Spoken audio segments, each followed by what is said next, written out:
Hola amigos, nuevamente yo, su servidor, José Luis Contreras Ambrís, explicando para ustedes el proceso de división celular en hembras.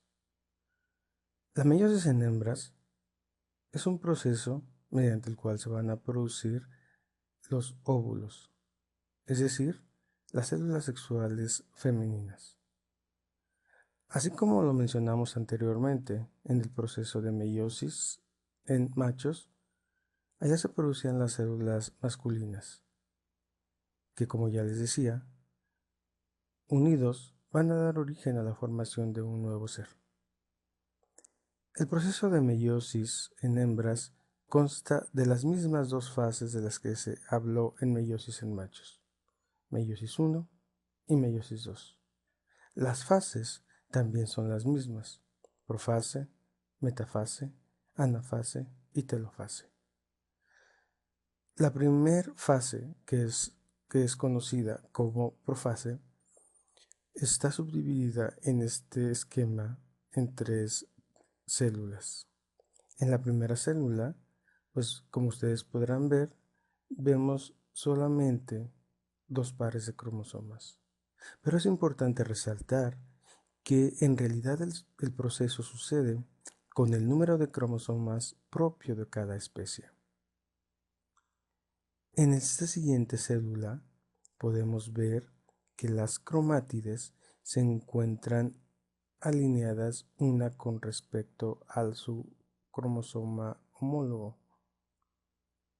En esta tercera célula podemos visualizar a los cromosomas en forma de X, por lo cual reciben el nombre de tetradas.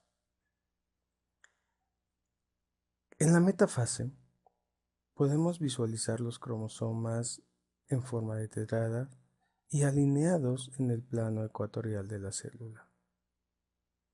En la anafase 1 podemos ver cómo esa célula empezó a alargarse y a constriñirse en su parte media. Pero lo que es importante resaltar es que al momento en que la célula tomó la cantidad de citoplasma, vemos que una parte de ella agarró una mayor cantidad de citoplasma y la otra tiene una menor cantidad de citoplasma. En la telofase continúa ese mismo proceso del que ya hablábamos en la anafase, solamente que las características de lo que está sucediendo se ven aún más marcadas. Podemos visualizar cómo se ha ido un par de cromosomas o de tetradas hacia cada uno de los extremos de la célula. Para el final de la telofase, podemos visualizar que se han formado dos células que reciben el nombre de oocitos secundarios y que obviamente son células monoploides. A este tipo de células se les conoce como bueno, a la célula de arriba se le conoce como primer cuerpo polar. Y esta es la célula que tomó la menor cantidad de citoplasma. El proceso va a continuar con estas dos mismas células en la meiosis 2. En la metafase 2, ese primer cuerpo polar va a continuar con el proceso tal como sucede en la otra célula.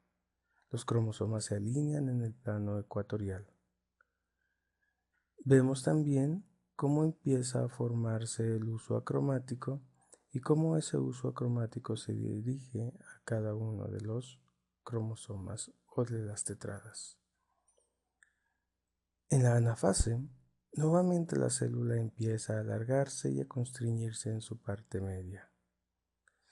Pero en la anafase 2 volvemos nuevamente a observar cómo en ese proceso de citoquinesis, es decir, cuando la célula divide el contenido de citoplasma, nuevamente se presenta una división desigual y una parte o una de las células agarra la mayor cantidad de citoplasma que el otro.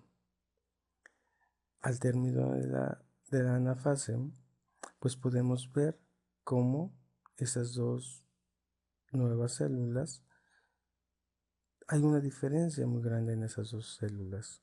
Una de ellas nuevamente adquirió mayor cantidad de citoplasma, por lo cual es una célula o va a ser una célula fértil. Al término de la meiosis en hembras, tendríamos solamente un óvulo maduro, monoploide, y aquí tendríamos nuevamente un segundo cuerpo polar. De manera que, entonces, en este proceso de meiosis en hembras se formaron 3 cuerpos polares infértiles. Estas 3 células no van a poder ser utilizadas en el proceso de procreación de un nuevo ser. Solamente una de ellas podrá ser fecundada por un espermatozoide y dar origen a un nuevo ser. Muchas gracias por todo y nos vemos en la siguiente.